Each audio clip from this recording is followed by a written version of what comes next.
कब होगी 19वीं किस्त का भुगतान? जाने तारीख, प्रक्रिया और सभी अपडेट्स यहाँ। देश भर के लाखों किसान पीएम किसान योजना की 19वीं किस्त के पैसे का बेसब्री से इंतजार कर रहे हैं। आइए जानते हैं कि यह किस्त कब तक आएगी। प्रधानमंत्री किसान सम्मान निधि योजना पीएम किसान छोटे और सीमांत किसानों को वित्तीय सहायता प्रदान करने के उद्देश्य से फरवरी 2019 में शुरू की गई थी। इस योजना के तहत पात्र किसानों को हर साल 3 बराबर किस्तों में 6,000 रुपए दिए जाते हैं। पिछले रुझानों के आधार पर 19वीं किस्त का भुगतान फरवरी 2025 में किए जाने की उम्मीद है। हालांकि आधिकारिक तिथि की अभी तक पुष्टि नहीं हुई है।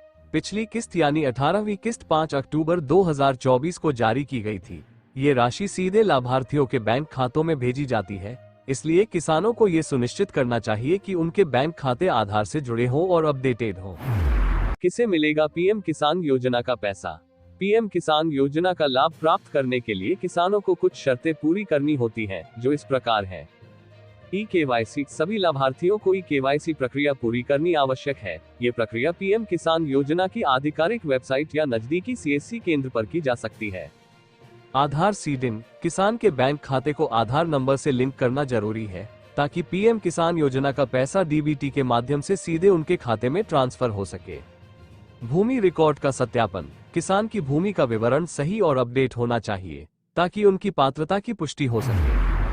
साहब जी, नहीं मिले पीएम आवास? टिनशेड तिरपाल में गुजर रहे दिन रात 5,000 आवेदन लंबित। हाथरस शहर में ऐसे कई गरीब हैं जो पीएम आवास योजना की पात्रता रखते हैं। इन्होंने आवेदन भी किए हुए हैं। डोडा जिला नगरीय विकास अभिकरण ने भी इनके पात्र होने की रिपोर्ट लगाई हुई है, लेकिन शासन से लक्ष्य नहीं मिलने के कारण ये सारी कवायद फाइलों में ही बंद होकर रह जाती है।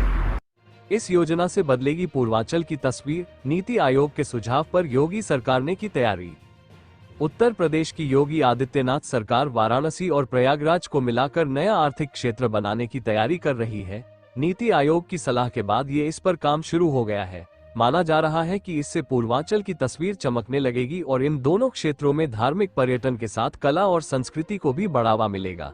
यही नहीं, इस जोन को अत्याधुनिक तकनीक के आधार पर विकसित किया जाएगा, जिससे यहाँ के युवाओं के लिए रोजगार के अवसर भी बढ़ेंगे। यूपी दिवस पर मुख्यमंत्री लॉन्च करेंगे मुख्यमंत्री युवा उद्यमी विकास अभियान। लखनऊ में मुख्य सचिव मनोज कुमार सिंह ने बताया कि यूपी दिवस पर 24 जनवरी को मुख्यमंत्री युवा उद्यमी अभियान की शुरुआत होगी। ये योजना युवाओं को बिना गारंटी के ब्याज मुक्त ऋण प्रदान करेगी। शास्त्री ब्रिज के नीचे पंडालों में लगी आग, फट रहे सिलेंडर, सैकड़ों लोगों के फंसे होने की आशंका। महाकुंभ मेला क्षेत्र के सेक्टर 19 में पाटून पुल 12 स्थित अखिल भारतीय धर्म संघ श्री करपात्री धाम वाराणसी के शिविर में आग लगी है। कैंपों में रखे एलपीजी सिलेंडर भी आग की चपेट में है। रुक रुक कर सिलेंडर फट रहे हैं। साइकिल से बैंक लूटने आया था बीएससी छात्र। वीडियो में कैद हुई पूरी घटना। आरोपी ने खुद बताया किस लिए करनी थी लूट।